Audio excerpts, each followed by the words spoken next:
di kelompok 2, antropologi 4 akan mempresentasikan hasil diskusi kami. Perkenalkan, nama saya Muhammad Kebani.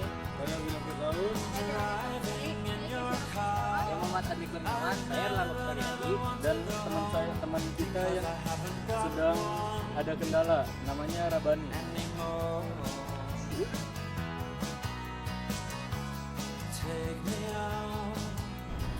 Oke, untuk definisi menurut para ahli yang pertama ada dari Bronislaw Malinowski.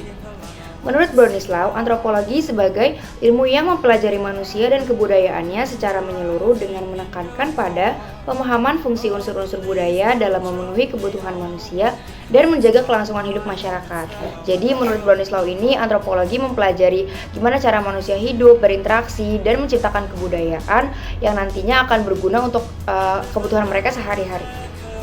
Nah, di sini saya akan memaparkan definisi antropologi menurut Bapak Antropologi, yaitu Franz Boas. Jadi kayak menurut Franz Boas, antropologi itu ngelihat kalau setiap budaya itu unik dan gak bisa dibandingin. Lalu antropologi itu harus dipelajari dari sejarah sama kehidupan nyatanya. Menurut Kunchoningrat, ilmu antropologi adalah ilmu yang mempelajari manusia bukan hanya secara fisik dan rupa, melainkan sebuah ilmu yang mempelajari manusia secara budaya, cara berpikir, dan nilai-nilai kerakyatan yang dimiliki. Menurut Ruth Benedict, antropologi adalah ilmu yang mempelajari pola-pola kebudayaan manusia, di mana setiap kebudayaan memiliki keunikan, nilai, sistem tersendiri yang membentuk perilaku dan kepribadian anggota masyarakat tersebut. Definisi antropologi menurut William A. Philem. William A. Philem menjelaskan jika antropologi merupakan suatu studi mengenai manusia yang berusaha menyusun sebuah organisasi yang bisa memberikan manfaat terkait dengan manusia beserta perilakunya.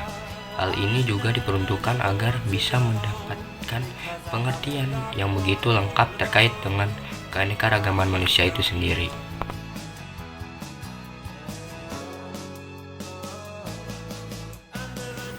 Selanjutnya ada Bapak Antropologi Dunia.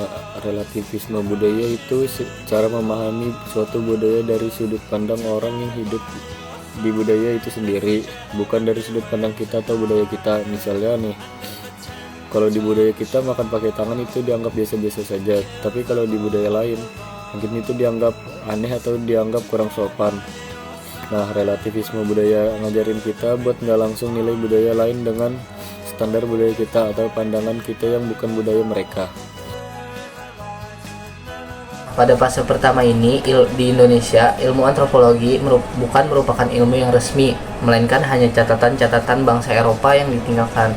Yaitu seperti contohnya bangsa Eropa Belanda yang waktu itu menjajah Indonesia. Mereka memiliki ketertarikan pada kebudayaan dan cara bangsa Indonesia berhubungan dengan budayanya.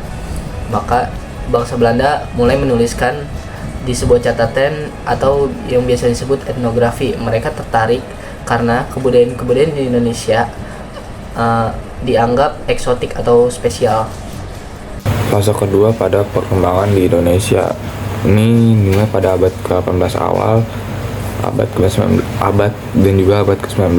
Antropologi digunakan sebagai alat untuk memahami masyarakat dan kebudayaan Indonesia guna kepentingan kolonial. Contohnya, studi tentang masyarakat Minangkabau oleh William E. Mulhman.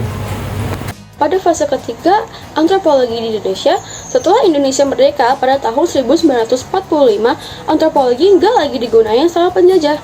Ilmu ini mulai diambil alih dan dikembangin sama orang Indonesia itu sendiri. Nah, antropologi mulai dipelajari secara akademik di perguruan tinggi di Indonesia dengan tujuan untuk mengenal jati diri bangsa, memahami budaya sendiri secara ilmiah, dan membangun dasar ilmu sosial untuk membantu pembangunan nasional. Oke, jadi di fase keempat antropologi ini, antropologi itu udah mulai berkembang pesat. Jadi banyak peneliti dari luar ataupun dari Indonesia yang terjun langsung ke masyarakat buat neliti tentang gimana masyarakat itu tentang adat atau budaya di masyarakat itu sama struktur sosial yang ada di masyarakat itu, gunanya buat ngedukung program pembangunan, misalnya kayak pembangunan desa, terus pelestarian budaya daerah. Nah, terus Di fase keempat ini juga terbuat atau terbentuknya karya etnografi dari Clifford Geertz yang judulnya itu The Religion of Java. Jadi si Clifford ini ngebagi masyarakat Jawa Islam terutama menjadi 3 kelompok, yaitu pertama kelompok santri, abangan, sama priai. Jadi ketiga kelompok ini tuh bukan tingkatan-tingkatan kayak yang ada di Hindu Buddha, tapi lebih ke cara ketiga kelompok ini mandang agama tuh kayak gimana gitu.